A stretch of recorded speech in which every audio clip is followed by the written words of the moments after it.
여행을 좋아하게 된 경위는 굉장히 많아요. 사실은 많지만 그냥 간단히 삶으로 설명하자면 어느 날 저를 사는 걸 가만히 돌아봤더니 여행지에서의 제 모습이 더 좋은 거예요. 그러니까 여행지에서는 막 사람들한테 물어봐요. 제가 알고 있다고 생각을 안 해요. 그리고 여행지에서는 뭐 하나라도 놓치면 되게 안타까워요. 그리고 여행지에서는 뭐 일몰, 간단한 일몰이나 아니면 뭐 아름다운 풍경 같은 게 있어도 어떻게든 누구랑 같이 저것보다 너무 예쁘지 않아? 막 이렇게 나누려 하고 여행 가방을 남한테 맡길 생각 같은 거 전혀 하지 않아요. 그리고 어쩌다 길을 잃어도 그래 이것도 모험이야 이렇게 생각을 한단 말이에요. 근데 그 모습 그대로를 삶으로 적용해서 보면 내 짐이 좀 무거우면 누가 좀 들어줬으면 하고 길 예상대로 안 되면 굉장히 제가 지쳐하고 내 뜻대로 안 되는구나 하고 지쳐하고 그 다음에 제가 무엇을 아는 사람으로서 포지션을 취하려고 자꾸만 모른다기보다는 그리고 여행 가서 하나도 중요하지 않은 것들 이를테면 어느 학교를 나왔다거나 직업이 뭐다든가 여행 가서 저 어느 대학 나와서 그런 걸 할 수가 없잖아요. 저희 없이 고로크가 뭐야?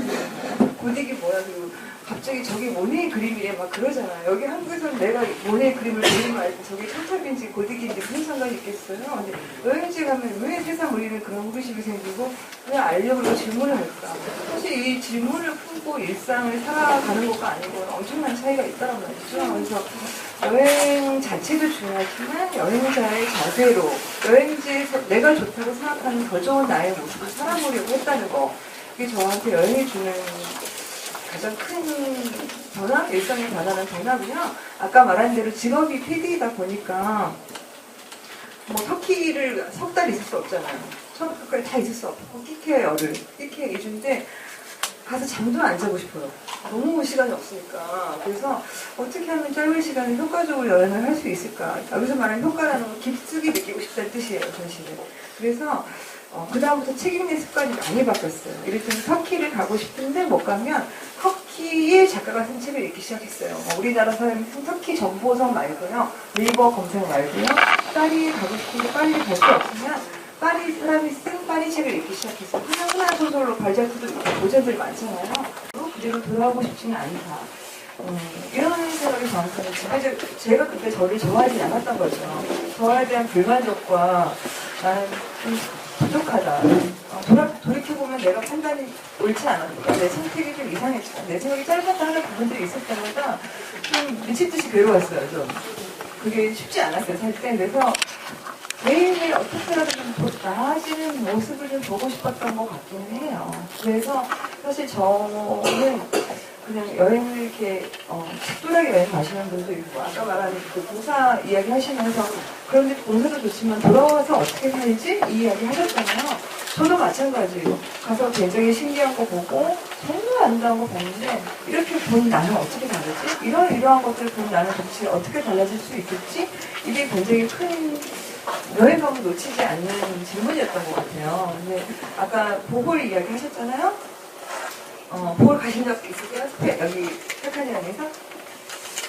저는 사실은 착한 여행 홈페이지를 보고 제일 가고 싶은 곳이 보홀이었어요. 왜냐면 야생 돌고래를 볼 수 있다는 거예요.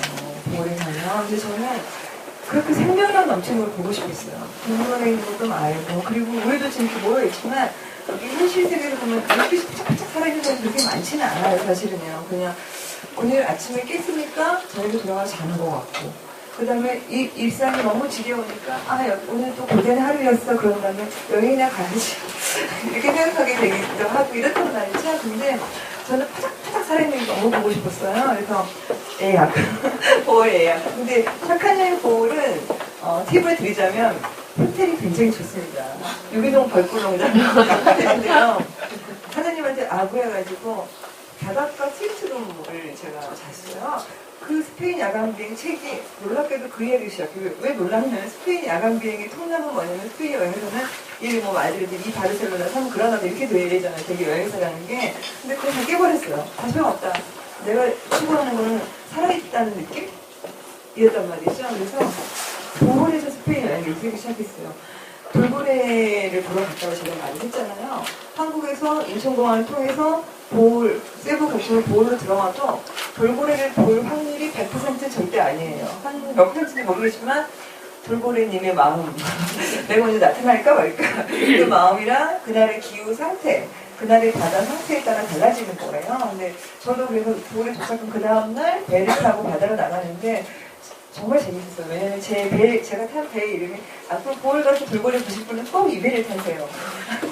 그 배 이름이 뭐였냐면 데스티니호였어요.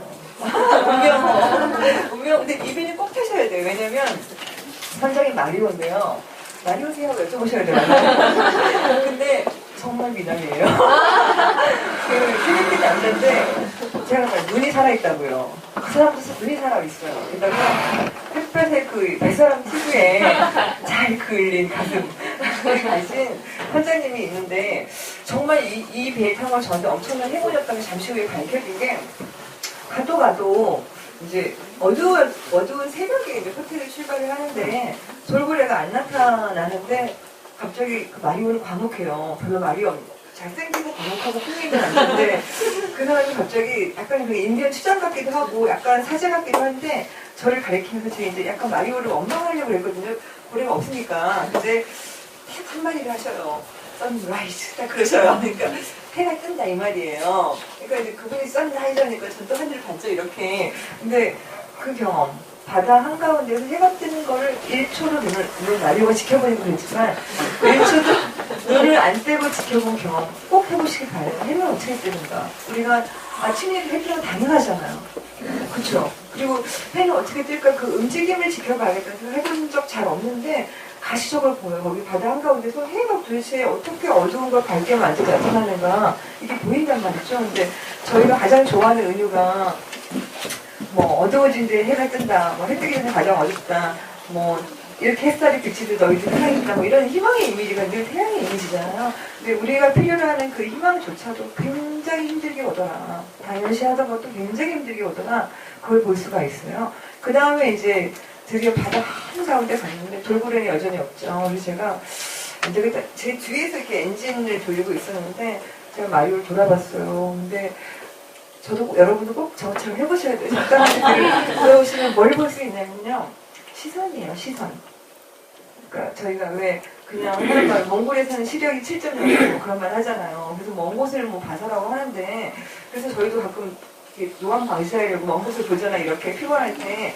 근데 저희가 먼 곳을 보는 것은 먼 곳을 보는 것도 아니에요. 진짜 먼 곳을 보더라고요. 그럴 수밖에 없는 게, 바다 끝을 보잖아요. 그러니까 저희는 되게 뭐 스카이라인 앞 건물 너머를 본다거나 이런 식이잖아요. 먼 곳을 봐도. 근데 너무너무 아직도 먼 곳을 바라보는 시선을 본 거예요. 그래서 제가 무지개를 하려다가 흠칫 정하게 됐는데 어떤 순간에 이렇게 마리오가 운전을 엔진을 잡고 있다가 몸을 이렇게 사슴처럼 기울여요. 그러니까 앞으로 몸을 숙이는데 이렇게 인지 역학상 그러면 안 될 것 같은데 직선을 이렇게 빳빳하게 기울이더라고요. 그게 뭐가 있냐면 약간 화산, 대포, 그리고 태만이 날아가기 전에 그 빳빳함을 생각해 주세요. 그렇게 앞을 보니까 제가 감정했죠. 아, 저기 뭐가 있구나. 뭐가 있으니까 저는 굉장히 취업이 태우고 저도 재빨리 그쪽을 봤거든요. 아무것도 없죠. 근데 그 자세를 옆쪽도 보고 옆쪽도 가고 하다가 갑자기 제가 마주가 보는 걸 봤는데 뭐가 나타나냐면 빛이 나타나요. 여러분 돌고래 보신 적 있어요? 야생 돌고래? 그러니까 없어요. 아무것도 없어요. 없는데 아무것도 없는 바다 갑자기 나중에 돌고래 나오는 영화 포스터 보세요. 자세히 그게 나오더라고요. 뭐냐면 화살 길이 정도의 빛이 그냥 바다에서 쭉 나타나요. 돌고래 아니고. 그래서 제가 너무 심하게 따라했구나. 눈이 피가 이렇게 하고 있는데 그게 한 3번 정도 나타나요. 이렇게 그냥 빛이 잘못 봤나? 헛것이 보였나? 이렇게 빛이 3번 정도 나타나는데 그 순간 거기 돌고래가 튀어나와요. 그게 전조예요. 저희가 그냥 흔히 하는 기미, 전조 같은 거예요. 신기하잖아요. 아무것도 없는데 장차 여기서 무슨 일이 벌어질 것이라는 걸 보여주는 징조. 이런 게 제가 봤던 거죠. 근데 그렇게 정말 돌고래가 정말 탁 스포치는데 너무 제가 예상했던 돌고래 그대로 생겼어요. 아마 돌고래가 저럴 것이다 했더니 아니 근데 그게 여러분 생각해보세요. 왜 자기가 자신한테 갖는 자존감이 걔는 너무 그래서 개다워 그런 말 있잖아요. 걔니까 저렇게 하지. 걔는 다른 사람이 될 리가 없어. 그거 있잖아요. A는 너무나 A라서 B일 수 없는 거. 무슨 말인지 아시겠어요? 네. 그걸 본 거예요. 그래서 제가 돌고래를 보는데 돌고래는 돌고래로 다른 돌고래가 될 수 없다. 다른 물고기가 될 수 없다. 책에 그렇게 썼어요. 네. 근데 그 하고 올라오는 생명력을 보니까 정말 눈까지 제가 눈물이 이렇게 맺히더라고요. 아, 나 저걸 보고 싶었다. 저렇게 살아있는 거 보고 싶었다. 그래서 제가 마리원을 땡큐 하고 돌아갔는데 마리원은 당연히 저는 안중에도 없고 다시 이렇게 먼 곳을 바라보다가 아까 말한 그 동작들이 반복되기 시작해요. 사선, 그리고 전주, 그리고 돌고래. 그래서 제가 3번 돌고래를 봤어요. 처음에 1마리, 그 다음에 2마리 내지 3마리, 그 다음에 6마리 내지 7마리 봤는데 그냥 순식간에 사라져요. 이게 봤나? 이렇게 순식간에 사라져 굉장히 빨리 사라지는데요. 그때 제가 저게 살아있다는 거구나. 저거구나. 저렇게 살고 싶다. 그리고 그 느낌이 너무 강렬하기 때문에 돌아와서 여행기를 쓴 거예요. 뭘 쓸까 하다가 스페인 여행기를 쓰기 시작했던 거죠, 사실은. 왜냐면 제가 스페인을 3번 정도 갔거든요. 그래서 가만히 생각하니까 내가 제일 살고 싶은 방식은 바로 나 자신의 고유한 삶인데 저 돌고래처럼 고유한 생명체를 살고 싶은데 과연 그렇게 살고 있냐?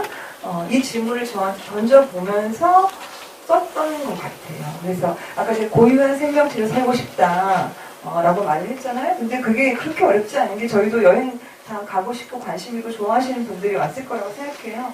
그냥 여행으로 치환하면 고유한 여행을 한번 해보는 거예요. 나의 여행을 해보는 거. 이게 사실은 고유한 삶을 사는 거랑 크게 다르지 않다고 저는 느껴져요. 그래서 제가 저번에 양천도서관에 강연봤더니 그때는 약간 나이 드신 그 어른들, 목동에 이제 어른들이 많이 오셨어요. 그래서 질문을 따라서요. 저희는 어학도 안 되고 그래서 패키지 여행만 가는데 그런 패키지는 고유하지 않은 거냐 이렇게 물어보시더라고요. 그래서 저는 그런 뜻이 아니다. 여행을 아무도 몰래 나 혼자 계획 짜서 은밀하게 굉장히 이국적인 데를 가라는 게 아니라 사실은 내가 풍경이랑은 내 영혼의 상태다. 내가 무엇을 알아볼 수 있는 사람이 되는가. 똑같은 프라도 미술관을 가도 똑같은 에펠탑을 가도 보는 게 다 다르단 말이죠. 나는 과연 무엇을 알아볼 수 있는 사람이고 그것을 위해 무슨 준비를 할 수 있겠냐. 이게 저는 훨씬 더 중요하다고 봐요. 제 여행기는 아까 런던을 속삭여줄게 110권의 책 썼다고 그랬죠. 스페인 여행기도 사실은 스페인이 나오는 세계적인 버전들의 책으로 도배가 돼 있어요. 이를테면 세르반테스, 돈키호테. 읽으신 분 계세요? 진짜? 진짜 읽으셨어요? 정말 좋은데 대단하십니다. 사실은 스페인 나오는 세계적인 작가들의 책을 내가 왜 읽었을까? 여기서 안 읽어도 되잖아요. 먹고 사는 아무 지장 없잖아요. 세르반테스도 있고 로르카도 있고 후안 라몬 히메네스도 있고 포르투갈에 올라가면 주제 사람하고도 있고 이런데 나는 왜 이런 책을 읽고 그렇게 여행을 준비를 했느냐.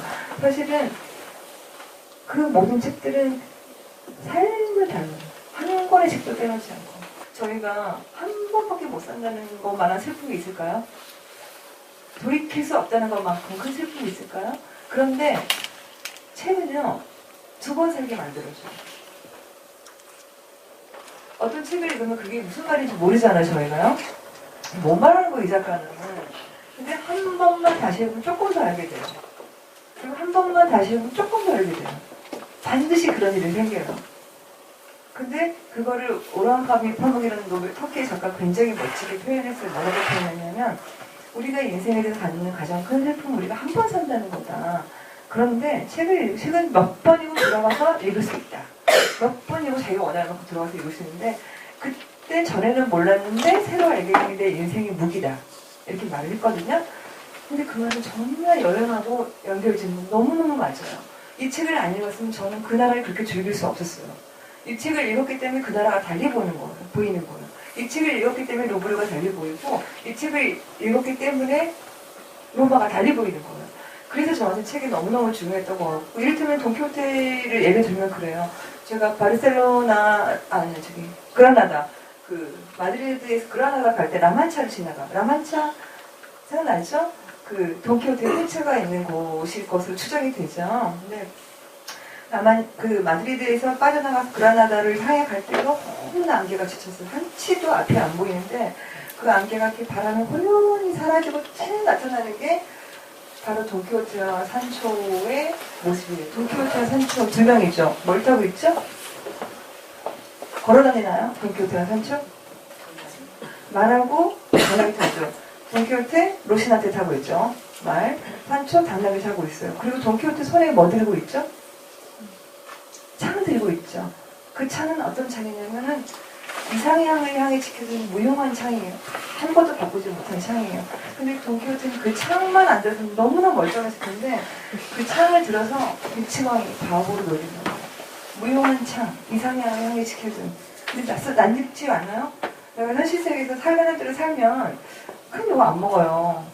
근데 나는 달리 생각해. 내 꿈은 이거야. 내가 보는 현실과 내가 생각하는 현실과 지금 사는 게 달라라고 말하는 순간 사실은 너는 돈키호테 창을 시켜준다는 말이죠.